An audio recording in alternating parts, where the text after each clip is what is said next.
we go. So today is August 26th. As you can hear, I have fucking allergies and that shit is killing my night.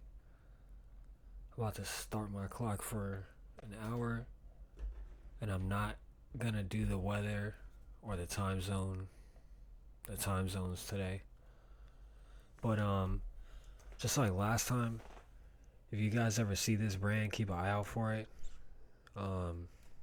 Cushy's Baby Blunts. These are fire bud rolled up in tea leaf and cacao.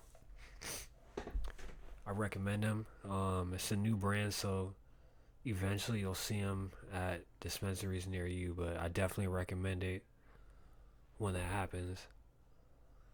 So one thing I want to clear up about last time is the picture I showed after the storm of the LA Dodger Stadium. I don't believe that picture was current at that time. I think that was a picture from years back when a different storm happened. So yeah, there's a bunch of shit that I'm gonna talk about. I'm actually trying to blow through it because I got something to do, and this is my third attempt at this, so I already wasted a bunch of time. So the show of the week that I recommend is, like I said last time, this is basically for people who either aren't from LA and just don't know what to do, and then also people who are just bored as fuck and looking for shit to do. So this is the Underground Jazz Sessions. It's held at the Continental Club. As you can see, they have a notice saying few tickets left. There's a zero showing that some of the tickets are free, some of them you pay, but the ones where you pay, it'll be different perks or different shows, extended shows, who knows. One of the shows is on Thursday, August 31st. August 31st. Next one's September 7th, Thursday. September 14th, Thursday. September 21st. So yeah, they've got the address to the Continental Club, and as you can see, it's smack dab in DTLA. I mean, they got pictures. It looks nice. I haven't myself been to the Continental Club. I need to swing by there one day. I don't think I've been there. Maybe when I was younger for something. If there was anything where children were allowed, but I don't think I've been there. So yeah, if you go to Eventbrite, you're most likely gonna see this in the homepage if you type in the zip code that you're at. If you're in LA, or even if you type in LA, I'm sure it'll pop up there. So that's the recommendation for the week. Album of the week, as you can see, D12, Devil's Night. Classic album that I believe came out in probably, I want to say 2001.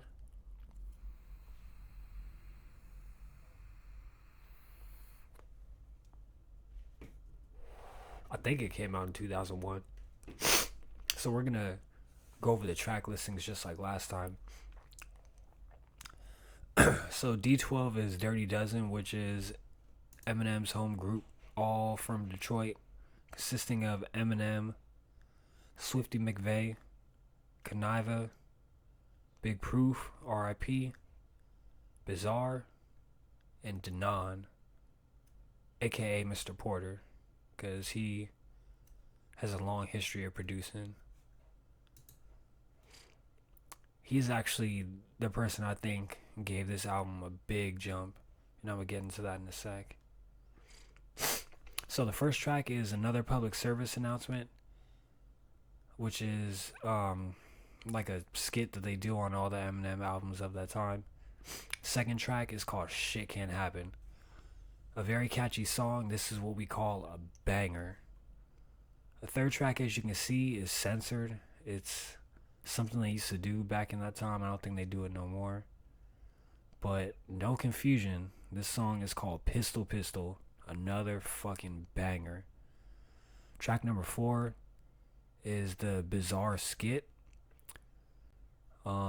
Track number 5, I barely remember it, but I think it was a solo Bizarre song actually, but it's called Nasty Mind. Track number 6, Ain't Nothing But Music, one of my favorite songs off the album. Banger. followed up by American Psycho, another one of my favorite songs off the album. Banger. Eminem goes off. Like even today, if you listen to his verse, like he's on some other shit. Followed up by That's How Skit. Track number 9 is That's How. Banger. Another catchy ass song. I really like the beat to that song. Track number 10 is, I believe, their lead single. This is the song that they had the music video for. This track is called Purple Pills. Track number 11, fucking banger, absolute fucking banger, fight music. This is one of the songs that defines this album. Followed up by another banger, Instigator. Followed up by another banger, Pimp Like Me. All three of those tracks back to back, fucking bangers. Like that shit made the album. Blow My Buzz, I remember it being a decent song. Track number 15, Obi Trice. Even back then, I wasn't really too interested in this, but when I look back in retrospect, this was actually a very important skit because Obi Trice, from what I remember, had a pretty good run. He had oh damn, he has some bangers. He has a song with Redman, from what I remember. And I remember there was this one song where I believe it was produced by Dr. Dre, but Dr. Dre gave him a really, really nice beat that went under the radar. I just can't remember what the song is called. I would look it up right now, but I don't feel like playing a whole bunch of songs just to find it. So Obi Trice skit, and the reason why that was important is because back then, when labels signed a new artist, every now and then they used to have them showcase on a skit. Nowadays that don't really happen too much. It's more like, oh, okay, we got this album, or we got this artist, he signed for this much money, let's get him a chain and we'll make a song with him 2 years later, or we'll start working on an EP and then we'll cancel it, and then we'll start working on an album and then we'll cancel it, and then he shelled for all these years, but we're still sucking money out of him through fucking shows and shit. So yeah, followed by Devil's Night, another fucking banger. This is the banger of the album, and I'm glad they put this last because this is one of the best beats I've ever heard still till this fucking day. This is the album that got away. I need this album on vinyl, so if anybody finds a record store or finds a website that has this on vinyl, just let me know. So that's the album of the week. This is an example of one of the pictures from the album booklet. Him wrapped up in fucking toilet paper, dressed up as a mummy. That's funny. So for the movies of the week, it's actually going to be 3 of them, because last time I just showed a movie that was available on Amazon Prime, but I'm going to show you a movie that's available on Netflix, Hulu, and Amazon Prime. Each of these movies are free. So The Five Bloods, this is a Spike Lee movie. This is a movie that relates, or a portion of it is about Vietnam, but it's deeper than that. It's about a bunch of stuff. This picture right here is very important because, as you can see, it shows what was going on at that time. Bombs that have a picture of the president on it to basically show that this war was basically a decision of a small group of people. Meanwhile, black folk are protesting for basic human rights. And then at the same time, the soldiers have a black fist in the air because there's pride in the fact that they went out there, they did what they needed to do, and they survived. And then this picture right here is Chadwick Boseman's character.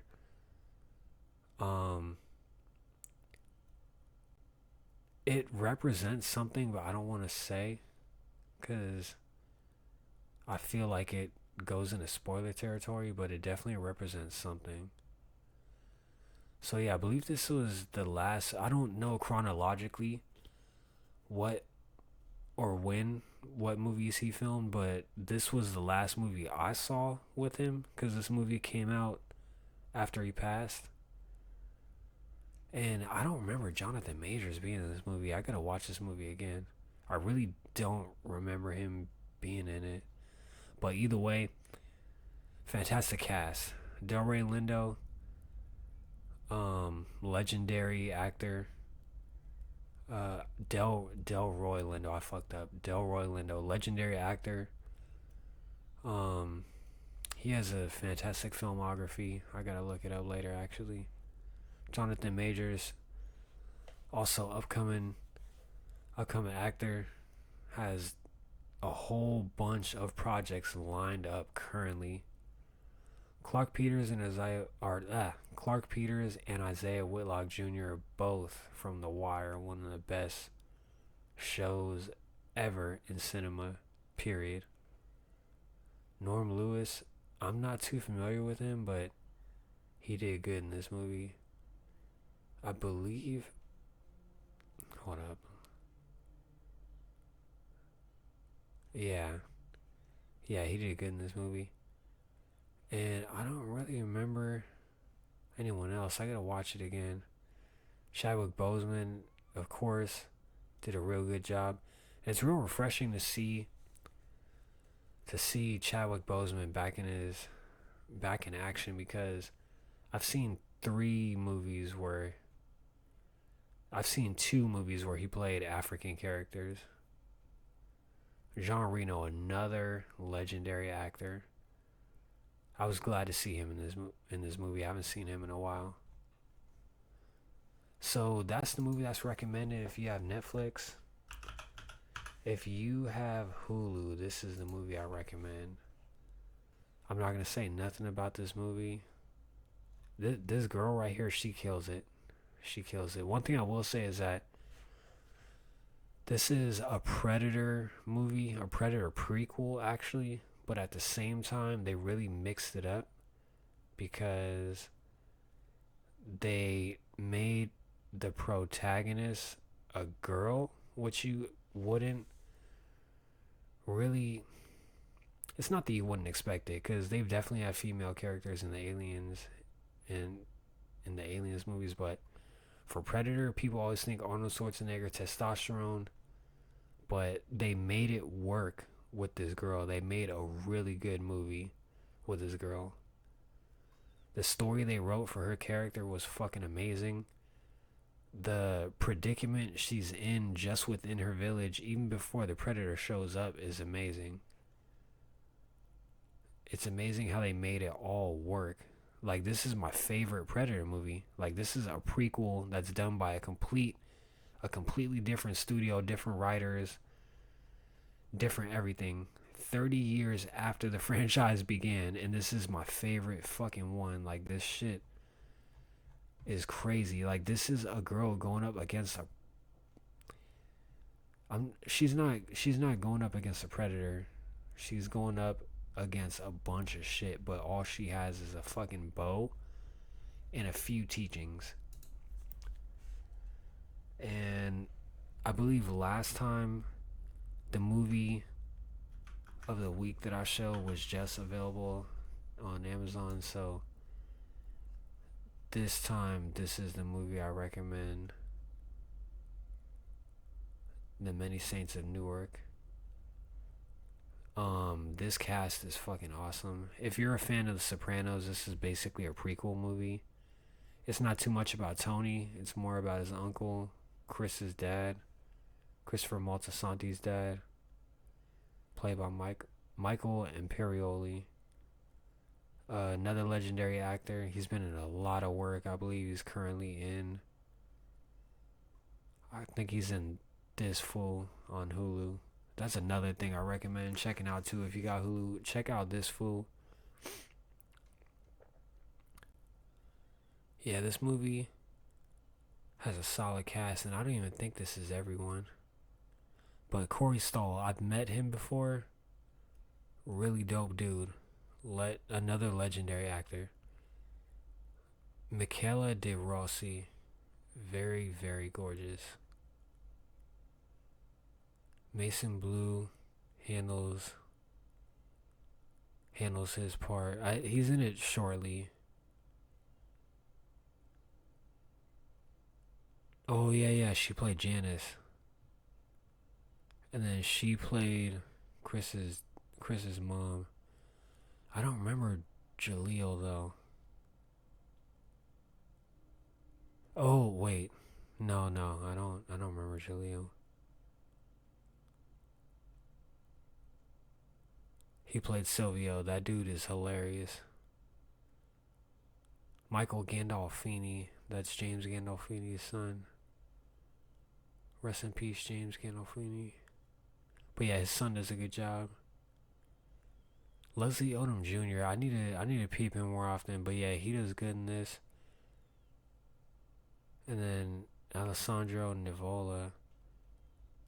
Yeah, he's awesome in this movie too. But John Bernthal is the man.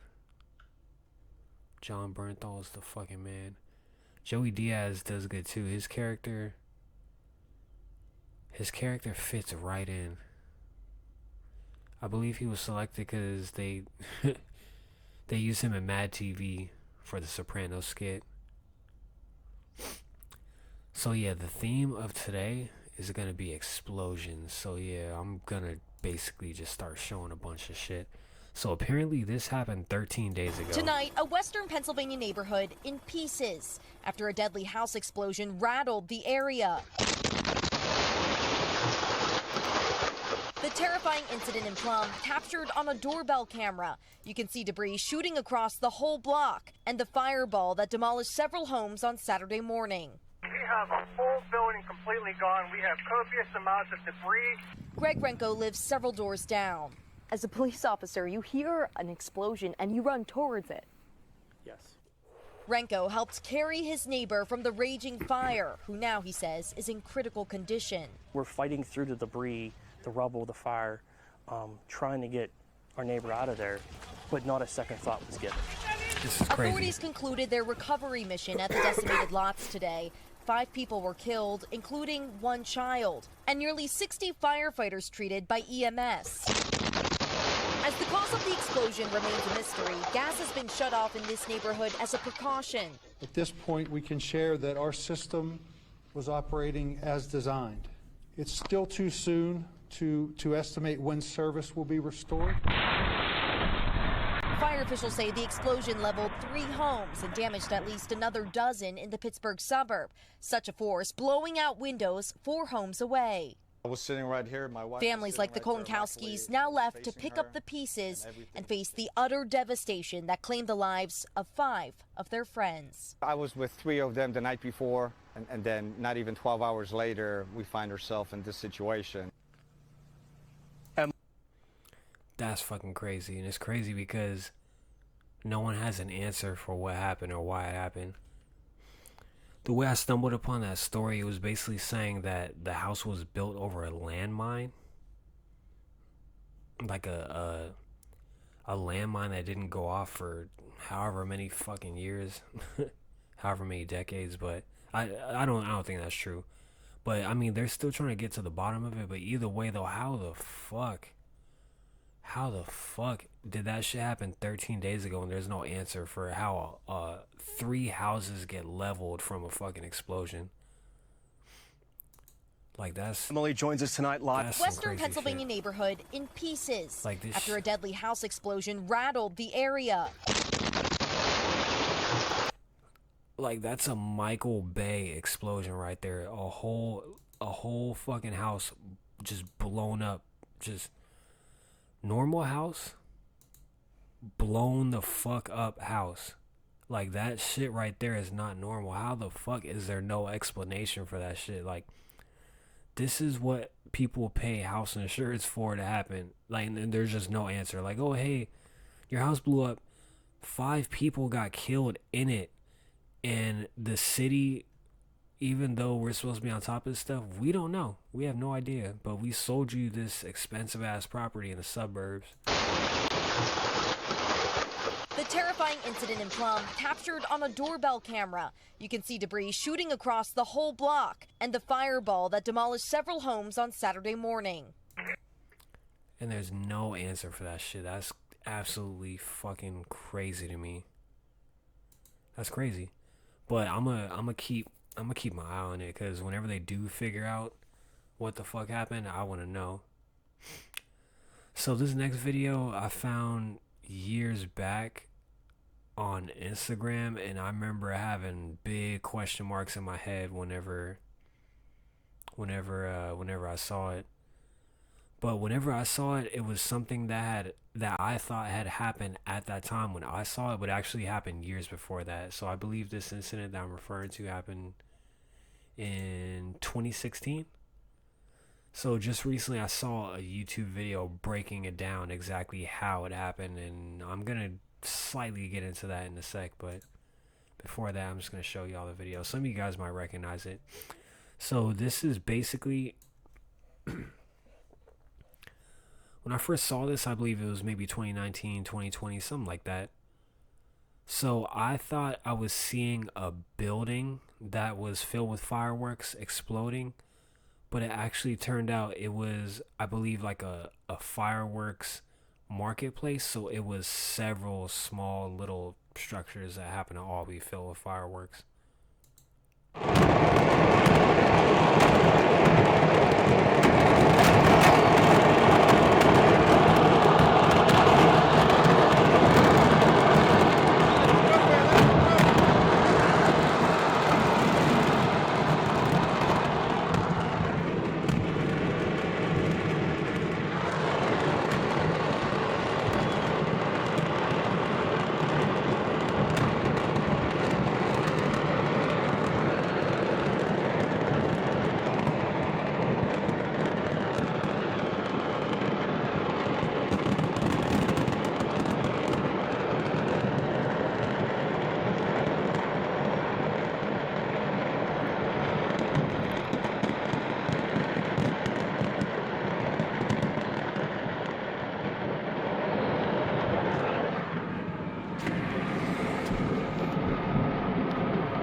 So yeah, if you got asthma, that cloud of smoke right there is what you're breathing in whenever it turns to winter. Like, all that shit is in the atmosphere. Sulfur and fireworks materials. So yeah, like I said, that video right there, that's basically all the context I had the first time I had seen it. And then just recently I saw a YouTube video breaking it down. But long story short, it was like a fireworks, like a market. I still recommend going on YouTube and finding a video that goes into detail, but as Wikipedia tells us, which, like I always say, take this with a grain of salt, because Wikipedia is public domain, I believe, so even this, some of it could end up being BS. On December 20th, 2016, a fireworks explosion occurred at the San Pablito market in the city of Tultepec, north of Valley of Mexico. At least 42 people were killed and dozens injured.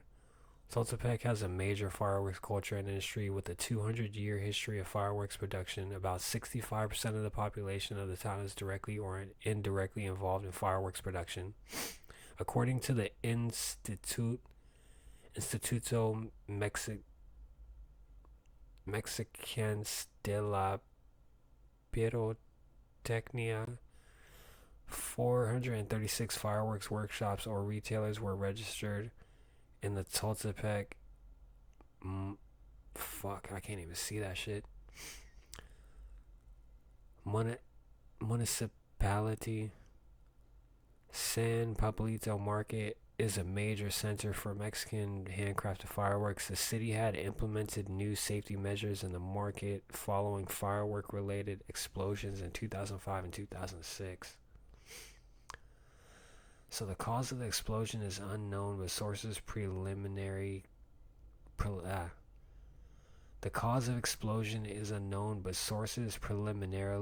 claim that gunpowder from the fireworks ignited the explosion. Up to 300 tons of fireworks were reported to have been present at the market. The explosion occurred at approximately 100 at approximately 15 central. I think that's Central Time. Yeah, Central Time Zone. So I believe that's 3 p.m. I might be wrong, but I think that's 3 p.m. As of December 24th, at least 36 people died, with at least 84 more injured. Of the dead, 26 died at the site of the explosion, and they're remaining at the hospital. Of the injured, 46 individuals were hospitalized, 5 of whom were in critical condition. 6 children were among the injured, including a girl with burns over 90% of her body. Once they were stable and guardians have been contacted, these children plan to be transferred to Shriners Hospital for Children in Galveston, Texas, United States, to be treated. Nearby homes were damaged significantly, and much of the market was leveled in the explosion. So that's all I'm gonna read of that right now, but like, it was a big ass explosion. Like this was basically a marketplace where a bunch of people were selling fireworks, and as you can see, it said like there was like 300 tons or something like that. It's wild. So, like I said, like the theme is explosions. Like a lot of these explosions, some explosions happen from simple oversights, and there's always a cause and effect, but people don't realize the effect of unnecessary explosions. So this is a big ass cloud of smoke that's in our atmosphere, all because of gunpowder igniting fireworks. This explosion killed 5 people. This could have been prevented if, I don't know, the city was on top of the gas, the pipes, the land before the house got built. Like, how the fuck do 3 houses get leveled and there's no explanation for it? So this next one is called the Lac-Mégantic disaster. It was hard to find this because this is a train incident, and there's a lot of train incidents just on the internet in general, but this one's a very specific one. So yeah, this is a video. I believe I saw this not that long ago. On the 6th of July, 2013, in the early hours of the morning, a freight train which had been parked for the night on the railway tracks near Nantes in Quebec started to move. Slowly at first, and then with greater and greater speed, it began to roll downhill towards the nearby town of Lac-Mégantic. The train consisted of 72 tanker cars, each one bearing a full load of crude oil. 72 tanker cars, and each of them carrying a full load. Like, what? 72 tanker cars, each one bearing downhill towards the nearby town of Lac-Mégantic. The train consisted of 72 tanker cars, each one bearing a full load of crude oil. So, this is the main story, that this could have been prevented. With nobody on board and nothing to stop it, the train barreled towards the sleeping town, which was about to experience one of the worst rail disasters in Canadian history. Lac-Mégantic. So that whole setup at the beginning, and by the way, I do recommend finding this video. Fascinating Horror, the Lac-Mégantic disaster. I still recommend watching that video because I'm not going to go into detail like this video does. But long story short, the main thing that I got from this video, that whole setup at the beginning, that whole thing that he said, could have been prevented. Could have been prevented.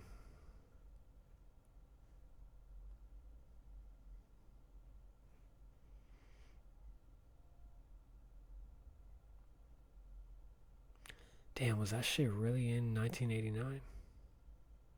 No, this was 2013. So that 1989 must have been... Oh, no, that's my... Wait, what?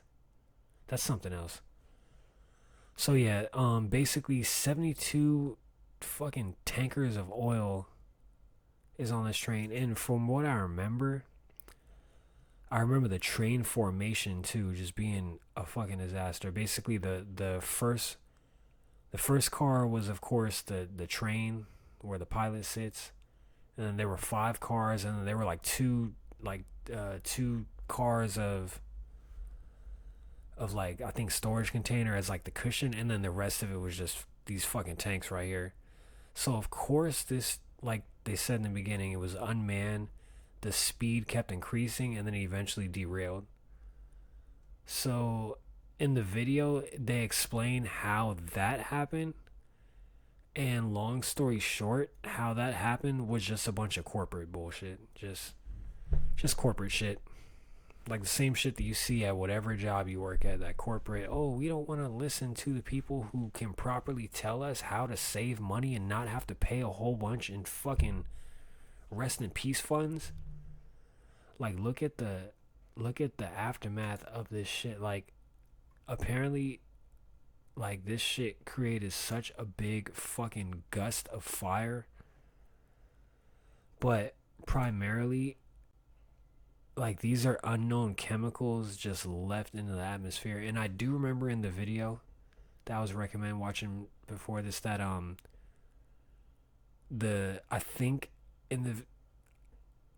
he said that the city cleared or deemed the air not toxic, but at the same time, I don't know if the city would tell the truth on shit like that. So this video right here, some of you guys might have seen it on Instagram also in 2020. But back when I saw it, I didn't know what caused this. There are troubling new allegations tonight about that deadly port explosion in Beirut. Sources have told the Guardian newspaper that prior to the blast, dozens of bags of fireworks were being stored in the same warehouse as that stockpile of ammonium nitrate, which... Stockpile of ammonium nitrate. That's what caused this shit. Like I said, at the time, this is basically all I saw, so I didn't know. I don't think anyone knew what caused this. But 2 days ago when I looked this up, that's when I found, oh yeah, I guess they found out what caused it not that long after it happened. Acts as an accelerant in a fire. In video from the day of the blast, you can see white flashes, what appear to be fireworks, going off before the massive explosion.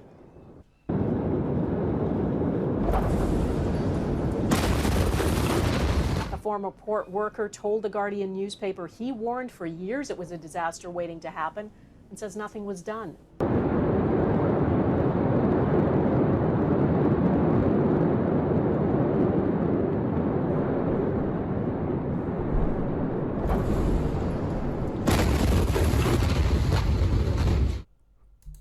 Shit's crazy. Like, I remember when I saw that shit had me shook. I was like, yo, what the, like, that, to me it looked like an atomic bomb. But yeah, there's another YouTube video talking about that too. Is basically like the ammonium nitrate, like a ship from a different country had come to the country, dropped all that off, and long story short, the person who dropped it off, they didn't have enough money to go back or some shit, so they had to keep the boat there, and then they had to use the boat as collateral on what he owed or some shit like that. But long story short, that ammonium nitrate was sent there and ended up staying there, which I believe there's possibly fucking corruption behind it, or even just political ignorance. How the fuck does a stockpile of a chemical just stay at a port where there's welders and all types of shit working, and then there happened to be a stockpile of fireworks supposedly? Like, at the beginning, when this cloud is just building right there, you see the little popping going from the fireworks, and then the explosion happens. Like, that shit is fucking insane. So this video I found, and this was pretty interesting.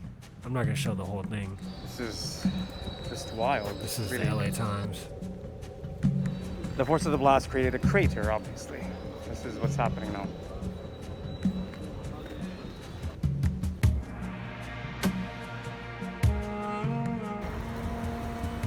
Well, I'm here right now, I think, at the exact site where I was when the blast occurred. My apartment is not far from here, somewhere. In fact, you can glimpse it somewhere over there in those buildings. And so when the fire first began in one of the warehouses down at Industrial Port, I ran down. Now, I actually don't remember where I was exactly, but based on photos I've seen on my iPhone, which I actually don't remember taking, this is the position.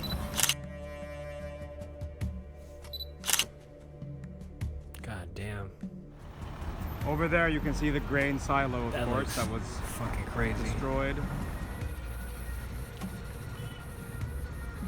As you can see, it's absolute devastation. That ship you see over there was actually in the water, but then the force of the blast took it out. They're looking for some bodies over here right now. We'll see what they find, but it's a grim, difficult task. Yeah, that shit's crazy. So, for those that have had an eye on the news as of recently, they already know about this. The Titan submersible. This is a item or vehicle that couldn't be classified as a submarine, which is why it's called the submersible. But it's basically a machine that imploded on June 18th, 2023, while transporting tourists to visit the wreckage of the Titanic. The submersible was created and operated by OceanGate. It was the first privately owned submersible with a claimed maximum depth of 4,000 meters, which translates to 13,000 feet, and the first completed crewed submersible with a full constructed and the first completed crewed submersible with a hull constructed of titanium and carbon filtered composite materials. After testing with dives to its maximum intended depth in 2018 to 2019, the original composite hull of the Titan developed fatigue damage and was replaced by 2021. In that year, OceanGate began transporting paying customers to the wreck of the Titanic.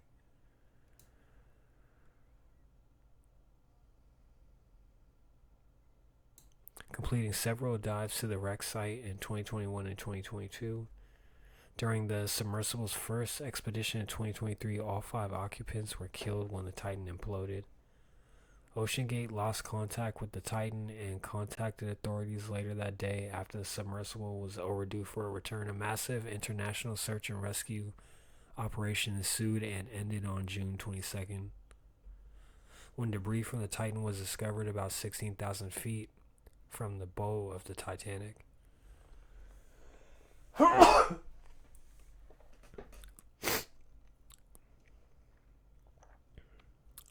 Yeah, in the future, I'm definitely going to forget about this, but I'm going to have to go back to this episode to remember this. Because when I saw a video of the fact that this thing was controlled by a Logitech controller from 1996, and to see videos of it thrown up against the wall as if it's something that's not that serious, always is going to remind me of water. If you hold a gallon of water, it's heavy. It's almost as heavy as a kettlebell in some cases. And even though water is something you can swim in, you always got to remember that the weight of water can crush you. So we've shown a lot of explosions and implosions. I'm going to switch it up. This week was Gamescom in Germany. They showed a lot of different games, but this is the game I'm most excited about, which is Alan Wake 2.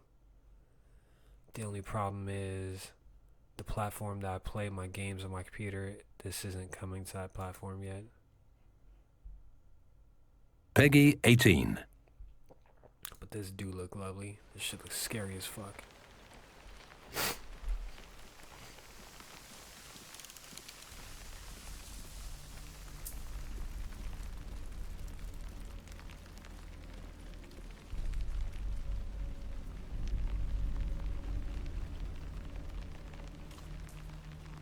hair looks real. And the FBI jacket. Like, I could hear the rain landing on that fucking material. Sounds like somebody's home.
She popped that motherfucker. Yeah, Alan Wake 2. I do want to run that shit, but I needed to come. I needed to come to the fucking platform that I use. God damn it. Anyways, I am going to end this here. I will catch y'all on the next one.